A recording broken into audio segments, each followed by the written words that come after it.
Welcome students. आप में से बहुत सारे बच्चों ने कमेंट्स किया, बहुत सारे बच्चों ने मैसेज किया कि सर हमें स्कॉलरशिप चाहिए, मेरे घर में ये प्रॉब्लम्स है, मुझे पैसा नहीं है तो मुझे स्कॉलरशिप चाहिए। तो स्कॉलरशिप मिलने का जो सही मेथड है या फिर आप कह लो यही मेथड है जिससे आपको स्कॉलरशिप मिल सकती है, वो कंप्लीट इंफॉर्मेशन मैं इस वीडियो में बताने वाला हूँ। तो स्कॉलरशिप को लेकर के आपके जितने भी क्वेश्चंस थे सभी क्वेश्चंस को इस वीडियो में दूर किया जाएगा। अगर आप लोग इस चैनल के ऊपर पहली बार आ रहे हो, स्पोर्ट्स से रिलेटेड अपडेट्स रिक्वायर्ड है, तो आप लोग प्लीज इस चैनल को सब्सक्राइब कर लीजिए। सबसे पहली और एक बहुत इंपॉर्टेंट पॉइंट, अगर आप लोग ये सोच के चल रहे हो कि मैं जीरो पैसा इन्वेस्ट करके मतलब जीरो पैसा लगा करके अगर मैं स्पोर्ट्स में करियर बनाना चाहता हूं, तो ये कभी नहीं होने वाला। मैं अभी आप लोगों को समझा देता हूं।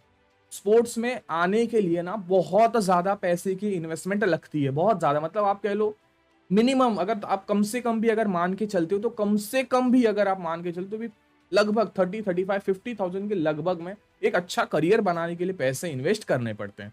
चाहे वो न्यूट्रिशन के लिए हो गया, चाहे वो गेम डेवलपमेंट के लिए होगा, किड्स के लिए हो गया, अपने फिजिकल को और ज्यादा डेवलप करने के लिए होगा, ट्रैवलिंग के लिए होगा, सारी चीजें मिला करके ना कम से कम नहीं तो 35 to 50,000 की लागत लगती ही लगती है।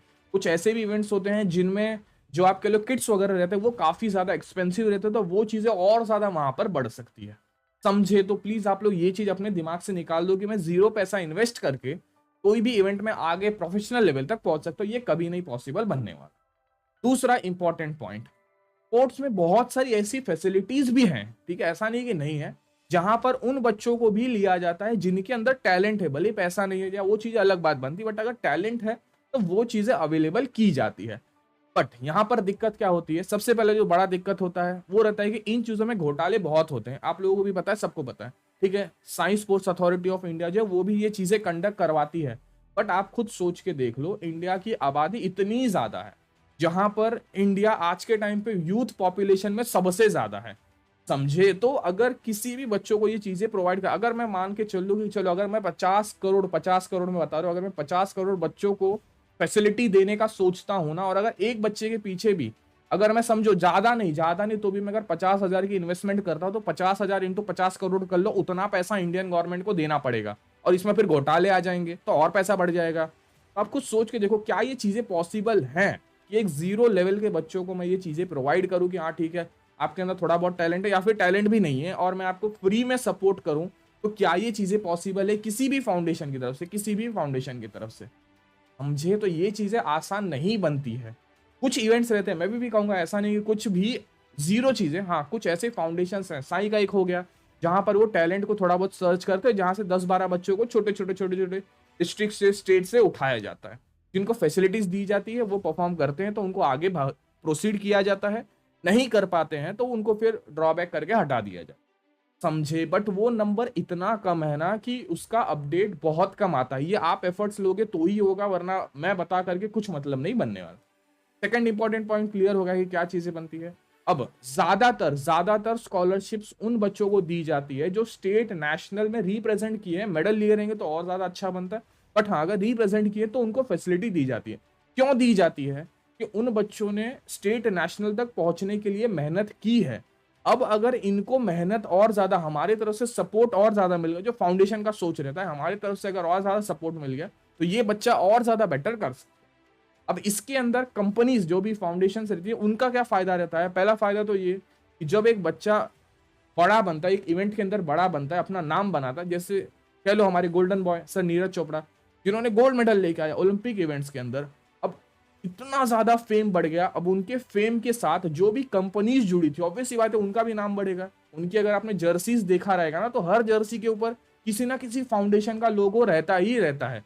चाहे वो साई का लोगो हो गया, चाहे जेएसडब्ल्यू का लोगो हो गया, जो भी फेडरेशन रहती है सबका कुछ ना कुछ ऐसा लोगो रहता ही रहता है। तो ये रहता है प्रमोशनल डील, स्कॉलरशिप, स्पॉन्सरशिप जो दी जाती है ना, उसके हिसाब में जो भी एथलीट्स रहते हैं उनको वो टी शर्ट पहन के रहना ही पड़ता है। तो ये चीजें होती है जिससे क्या होता है कि अगर एक प्लेयर जीतता है, पोडियम पे जाता है, सब लोग उसे देखते हैं, तो ऑब्वियस सी बात है वो कंपनी की नजर भी पड़ती है लोगों के ऊपर।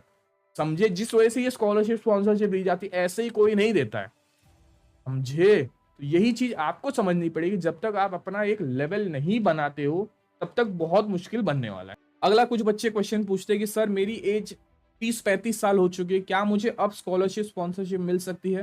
तो एक चीज आप लोग समझो, एक चीज प्लीज आप लोग समझो कि ज्यादातर जो लोग स्कॉलरशिप प्रोवाइडर्स रहते हैं, बहुत कंपनी से, मैं भी कहूंगा बहुत कंपनी से, तो जब वो चीजें प्रोवाइड करते हैं ना, तो वो ज्यादातर सोचते हैं कि हम उसी बच्चों को ये चीजें प्रोवाइड करें जिनकी एज कम है। आप खुद सोच के देखो, आपकी उम्र है 17, 18, 19 साल और आपने नेशनल तक खेला है, समझे? आगे जाकर के आपको कम से कम नहीं तो 10 साल का तो एक बड़ा करियर बना सकते हो।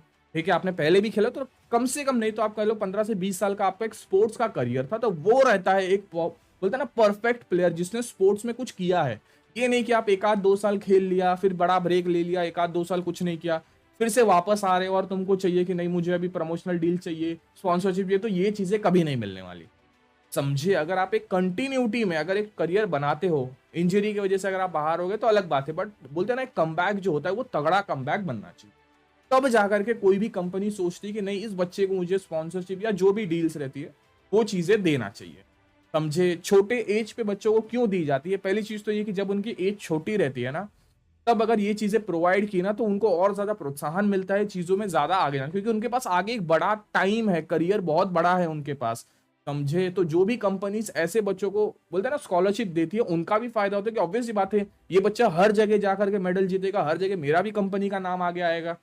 समझे? तो ये चीजें बहुत जरूरी बनती है। अगर आपकी एज 30-35 साल हो चुकी है तो आप मुश्किल से आगे 4 से 5 साल खेलने वाले हो।